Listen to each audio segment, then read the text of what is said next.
வணக்கம். மதிமுகம் செய்திகள். இன்றைய முக்கிய நிகழ்வுகளை பார்ப்பதற்கு முன்பாக தலைப்புச் செய்திகளை பார்க்கலாம்.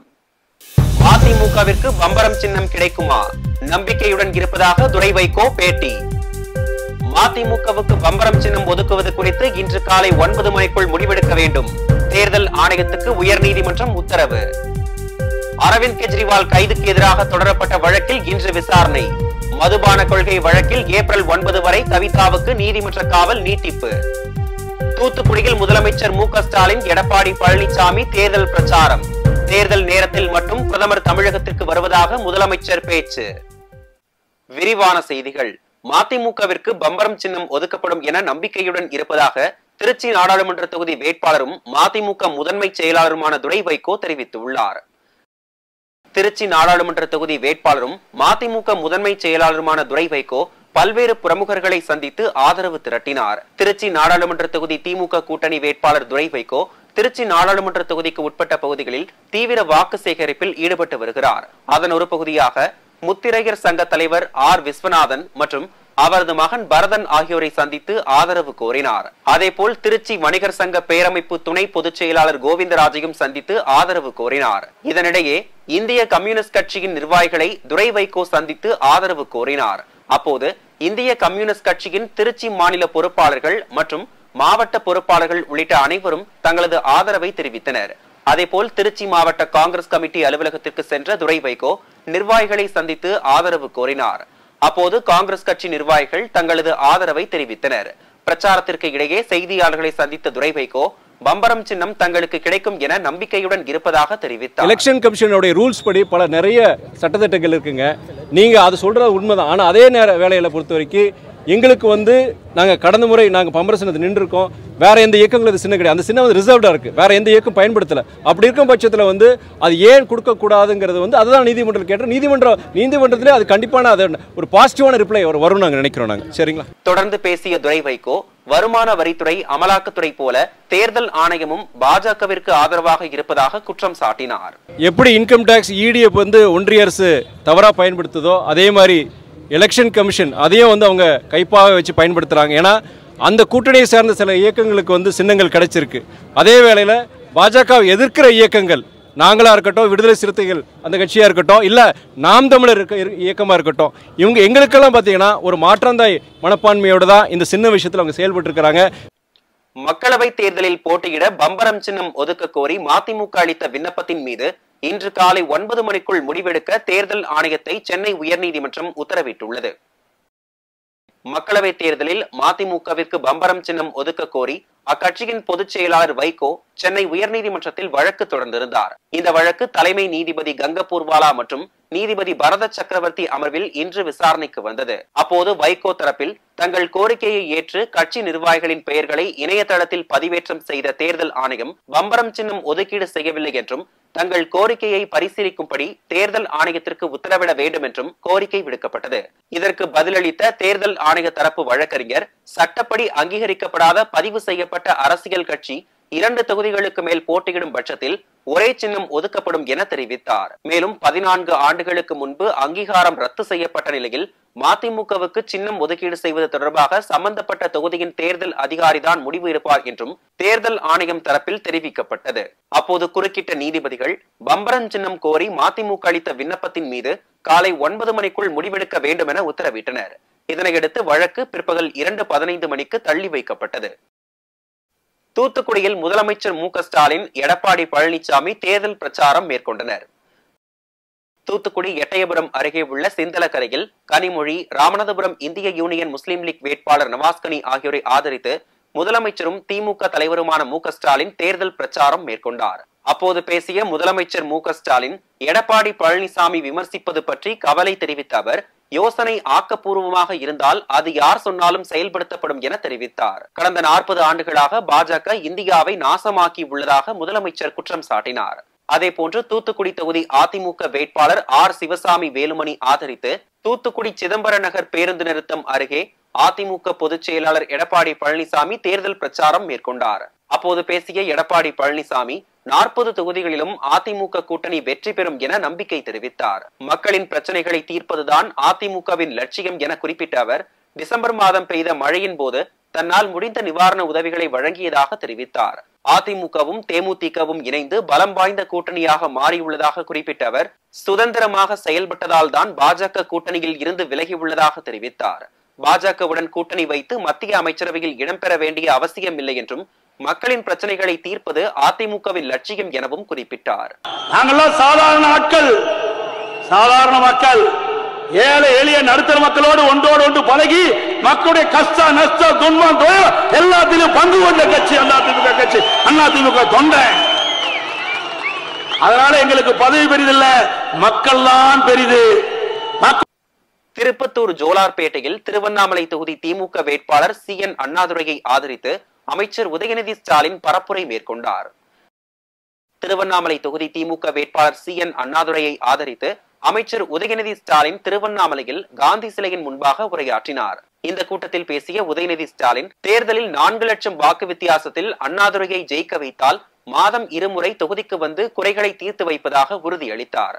திமுக வேட்பாளர் வெற்றி பெற்றால் இந்த மாவட்டத்தில் நெல், அரிசி வியாபாரிகளுக்கு ஏற்றுமதி மையம் அமைக்கப்படும் என்றும், நிலுவையில் உள்ள திருவண்ணாமலை திண்டிவனம் ரயில் பாதை திட்டம் நிறைவேற்றப்படும் என உறுதியளித்தார்.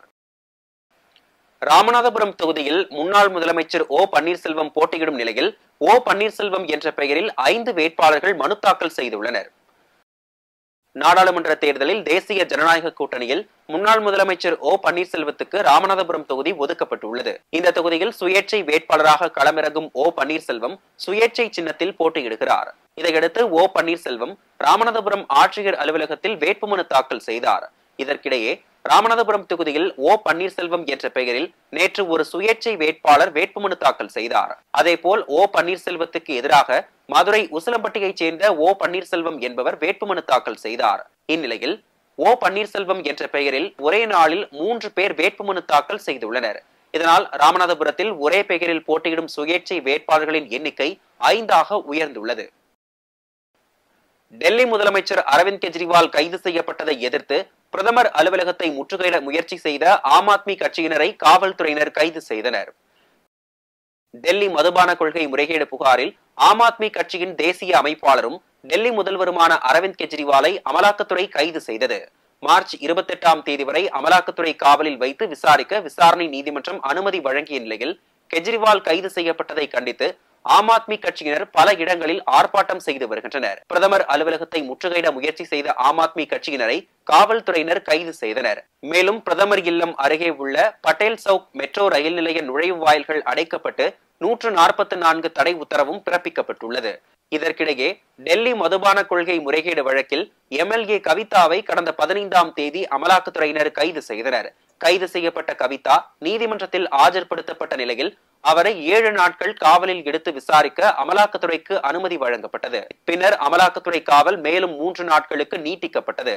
இந்நிலையில் அமலாக்கத்துறை காவல் நிறைவடைந்த நிலையில் கவிதா மீண்டும் டெல்லி ரோஸ் அவென்யூ நீதிமன்றத்தில் ஆஜர்படுத்தப்பட்டார். இதையடுத்து கவிதாவை 14 நாட்கள் நீதிமன்ற காவலில் வைக்க நீதிமன்றம் உத்தரவிட்டுள்ளது. ராகுல் காந்தி மக்களவை தேர்தல் பரப்புரைக்காக விரைவில் தமிழ்நாடு வருகை தர உள்ளதாக தமிழ்நாடு காங்கிரஸ் கமிட்டி தலைவர் செல்வ பெருந்தகை தெரிவித்துள்ளார். சென்னை ஆழ்வார்பேட்டையில் உள்ள மக்கள் நீதி மய்யம் தலைமை அலுவலகத்தில் மக்கள் நீதி மய்ய கட்சி தலைவர் கமல்ஹாசனை தமிழக காங்கிரஸ் கமிட்டி தலைவர் செல்வ பெருந்தகை மற்றும் காங்கிரஸ் வேட்பாளர்கள் மரியாதை நிமித்தமாக சந்தித்து பேசினர். பிறகு செய்தியாளர்களை சந்தித்த செல்வ பெருந்தகை ராகுல் காந்தி மக்களவை தேர்தல் பரப்புரைக்காக விரைவில் தமிழ்நாடு வருகை தர உள்ளதாக தெரிவித்தார். இந்தியாவை பாதுகாக்க எந்தவித நிபந்தனையும் இல்லாமல் தமிழகம் முழுவதும் கமல்ஹாசன் பிரச்சாரம் செய்ய உள்ளதாகவும் அவர் தெரிவித்தார். உலக நாயகன் அண்ணன் கமல்ஹாசன் அவர்களை சந்தித்து தேர்தல் சம்பந்தமாக உரையாடி இருக்கிறோம். தேர்தல் பிரச்சாரத்தை எப்படி முன்னெடுப்பது, தலைவர் ராகுல் காந்தி அவர்கள் வாழ்த்து சொல்லியிருந்தார். எந்தவித நிபந்தனையும் இல்லாமல் இந்த தேசத்தை பாதுகாப்பதற்காக, இந்திய அரசியலமைப்பு சட்டத்தை பாதுகாப்பதற்காக தமிழ்நாடு முழுவதும் இந்தியா கூட்டணிக்கு பிரச்சாரம் செய்ய இருக்கிறார். அதற்கு நாங்கள் வாழ்த்துக்களையும் நன்றியும் தெரிவித்திருக்கிறோம். அவருடைய பணி இந்த தேசத்தை பாதுகாக்கின்ற பணியாக அமைந்திருக்கிறது. அவரும் மகிழ்ச்சி அடைந்தார். இன்னும் வெகு விரைவில் எங்கெங்கே எல்லா தொகுதிகளிலும் பிரச்சாரத்தை எப்படி மேற்கொள்வது என்பதை நாங்கள் இன்னும் உரையாட இருக்கிறோம். வெகு விரைவில் எங்களுடைய தலைவர் ராகுல் காந்தி அவர்களும் உலகநாயகன் அண்ணன் கமலஹாசனுடன் பேசவிருக்கிறார். முன்னதாக சென்னை சத்தியமூர்த்தி பவனில் செய்தியாளர்களை சந்தித்து பேசிய செல்வ பெருந்தகை இந்தியா கூட்டணி கொடுத்த வாக்குறுதி நிச்சயமாக நிறைவேற்றப்படும் என உறுதியளித்தார். எங்க தலைமை என்ன வாக்குறுதி கொடுத்திருக்கிறதோ அந்த வாக்குறுதி நிறைவேற்றுவதுதான் காங்கிரஸ் பேர் இயக்கம் இந்தியா கூட்டணி கண்டிப்பாக செய்யும். இந்தியா கூட்டணி தான், இந்தியா கூட்டணி கொடுக்கின்ற வாக்குறுதி தான் அது. இல்ல திமுக வந்துங்க இப்ப கொடுத்த வாக்குறுதியெல்லாம் 2.5 ஆண்டுகளுக்கு முன்னாடி 90 விழுக்காடு நிறைவேற்றி இருக்கிறாங்களா இல்லையா? அதுக்கு மேல போயிட்டு ஒரு 16 தொகுப்புல வந்து சொல்லாத வாக்குறுதி நிறைவேற்றிருக்கிறாங்க. சொன்ன இன்னுயிர் காப்போம் 48 இருங்க நான் சொல்லி முடிச்சிடறேன். இப்போ இன்னுயிர் காப்போம் 48 எந்த தேர்தல் வாக்குறுதியில் கொடுத்தாங்க? நான் முதல்வன் எந்த வாக்குறுதியில் கொடுத்தாங்க? காலை சிற்றுண்டி இந்தியாவில் முதல் முறையாக இந்த மாநிலத்தில் அறிமுகப்படுத்தியிருக்காங்க, எந்த வாக்குறுதியில் கொடுத்தாங்க சொல்லுங்க? புதுமை பெண் எந்த வாக்குறுதியில் கொடுத்தாங்க? இல்லம் தேடி கல்வி எந்த வாக்குறுதி கொடுத்தாங்க? எண்ணும் எழுத்தும் எந்த வாக்குறுதி கொடுத்தாங்க? தூத்துக்குடியில் திமுக வேட்பாளர் கனிமொழி வேட்புமனு தாக்கல் செய்தார். தூத்துக்குடி நாடாளுமன்ற தேர்தலில் திமுக, அதிமுக, பாஜக கூட்டணி மற்றும் நாம் தமிழர் கட்சி என 4 முறை போட்டி நிலவுகிறது. திமுக வேட்பாளராக தூத்துக்குடியில் கனிமொழி போட்டியிடுகிறார். இந்நிலையில் திமுக வேட்பாளர் கனிமொழி வேட்புமனு தாக்கல் செய்தார். மாவட்ட ஆட்சியர் அலுவலகத்தில் தேர்தல் நடத்தும் அலுவலர் லட்சுமிபதியிடம் அவர் வேட்புமனு தாக்கல் செய்தார். அப்போது அமைச்சர்கள் அனிதா ராதாகிருஷ்ணன், கீதா ஜீவன் உள்ளிட்டோர் உடனிருந்தனர். தேர்தல் அறிவித்த பின்னர் பாஜக தலைமையிலான கூட்டணிக்கு மக்கள் ஆதரவு அதிகரித்து வருவதாக ஜி.கே. வாசன் தெரிவித்துள்ளார்.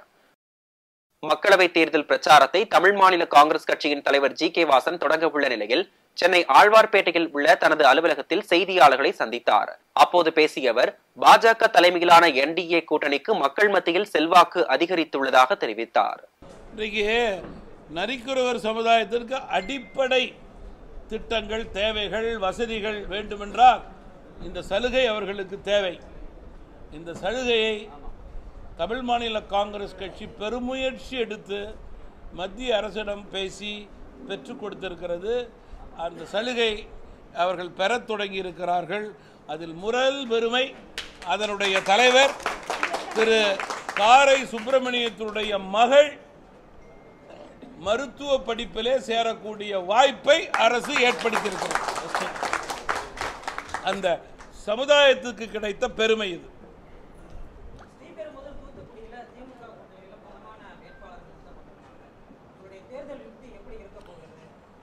எந்த அளவுக்கு வேட்பாளர் பலம் என்று கூறுகிறார்களோ அந்த அளவுக்கு எதிர்மறை வாக்குகள் அதைவிட பலமாக இருக்கிறது என்பதுதான் உண்மை நிலை.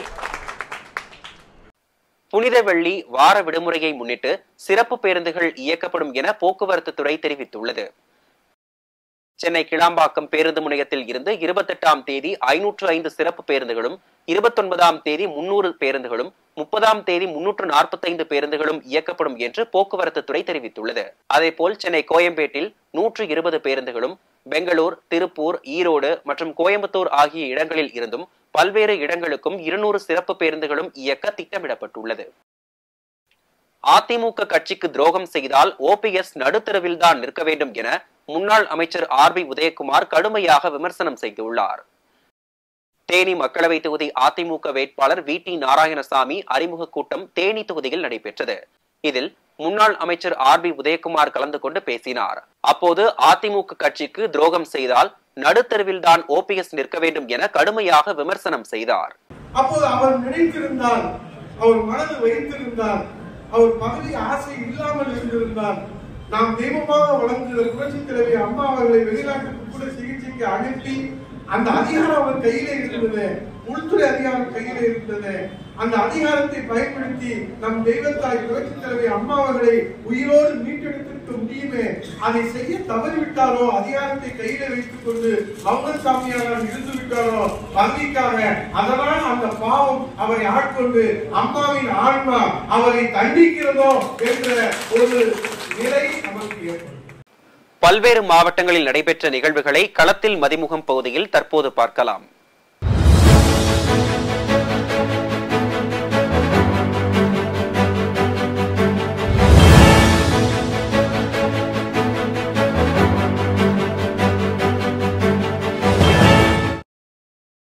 தருமபுரி மாவட்ட பாமக நாடாளுமன்ற வேட்பாளராக சௌமியா அன்புமணி அறிவிக்கப்பட்ட நிலையில் பிரச்சாரம் துவங்குவதற்கு முன்பு அதியமான் கோட்டையில் அமைந்துள்ள தட்சிண காசி கால பைரவர் கோயிலில் சுவாமி தரிசனம் செய்தார். அவருடன் தருமபுரி சட்டமன்ற உறுப்பினர் SP வெங்கடேஸ்வரன் உள்ளிட்ட கட்சி நிர்வாகிகளும் பசுமை தாயகம் அமைப்பினரும் கலந்து கொண்டனர்.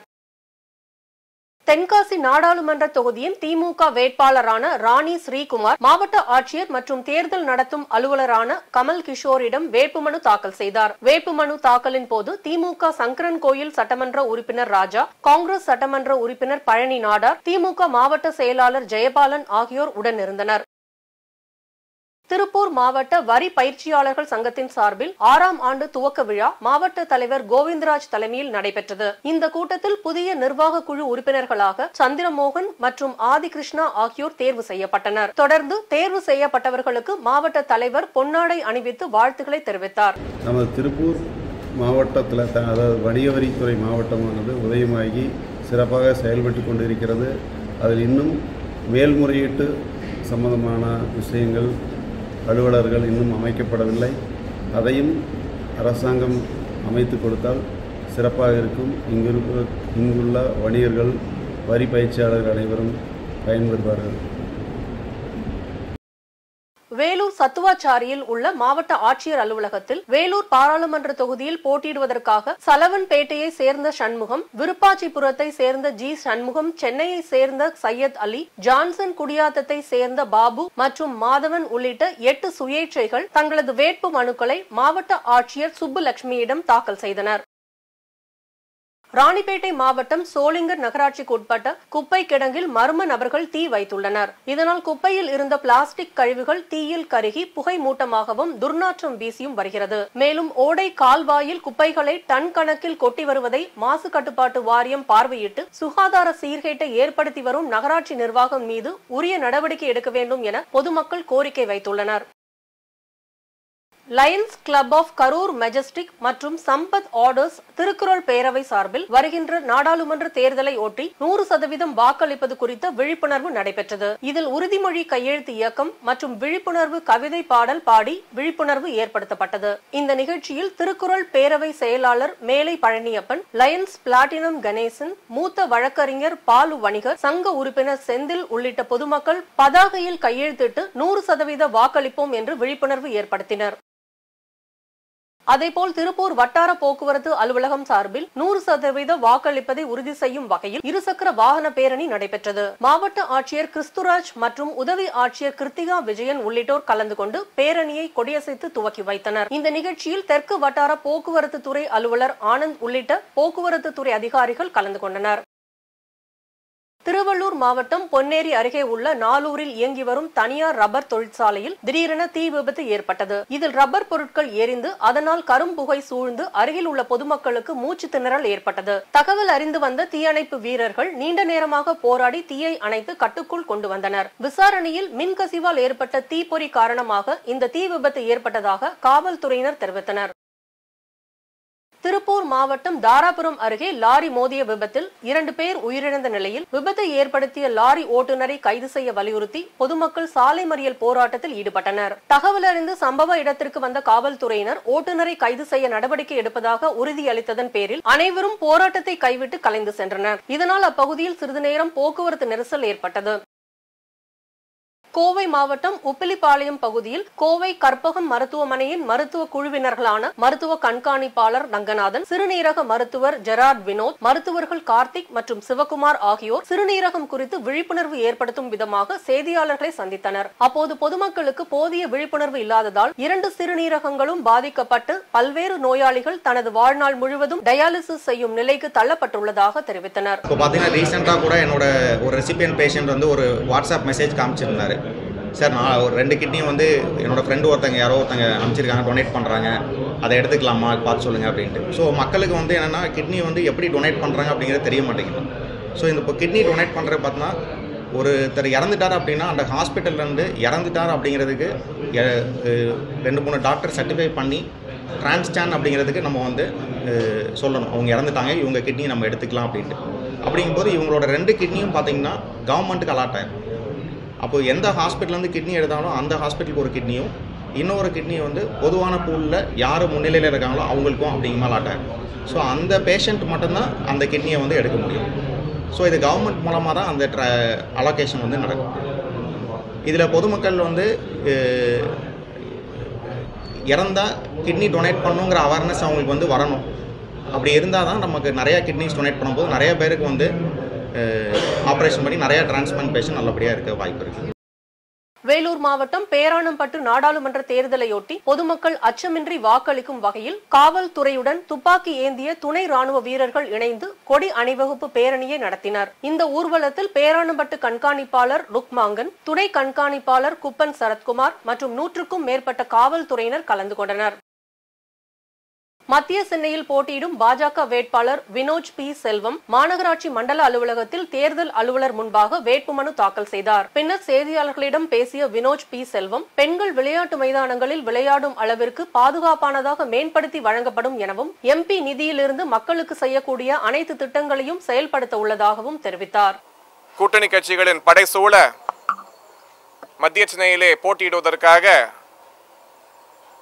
வேட்புமனு தாக்கல் செய்து ஒரு மிகப்பெரிய எழுச்சியோடு மக்களை சந்திக்க தயாராகி கொண்டிருக்கிறோம். அது மட்டும் இல்லாமல் இந்த கூட்டணியானது தொடர்ச்சியாக செயல்பட்டு 2026 தமிழகத்தில் மிகப்பெரிய அரசியல் மாற்றத்தை ஏற்படுத்த போகின்ற கூட்டணியாக அமைந்துள்ளது. மக்கள் ஒரு மிகப்பெரிய எதிர்பார்ப்பை நரேந்திர மோடி அவர்கள் மீதும் திரு அண்ணாமலை அவர்கள் மீதும் இந்த கூட்டணியின் மீதும் வைத்துள்ளார்கள். அமெரிக்காவில் சரக்கு கப்பல் மோதியதில் பாலம் இடிந்து விழுந்து விபத்துக்குள்ளானது. அமெரிக்காவின் மேரிலாந்து மாகாணத்தில் உள்ள பால்டிமோர் பகுதியில் பிரான்சிஸ் ஸ்காட் என்ற மிகப்பெரிய பாலம் உள்ளது. இந்நிலையில் சரக்கு கப்பல் ஒன்று பால்டிமோர் வழியாக இலங்கையின் கொழும்பு நகருக்கு சென்று கொண்டிருந்தது. அப்போது எதிர்பாராத விதமாக பாலத்தின் மீது மோதி விபத்துக்குள்ளானது.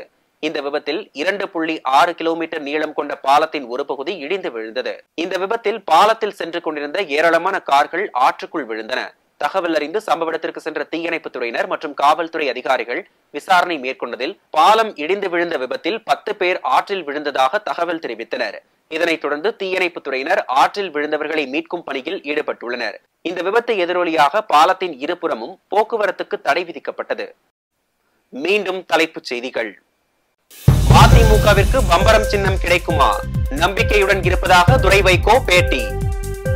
அதிமுகவுக்கு பம்பரம் சின்னம் ஒதுக்குவது குறித்து இன்று காலை 9 மணிக்குள் முடிவெடுக்க வேண்டும்.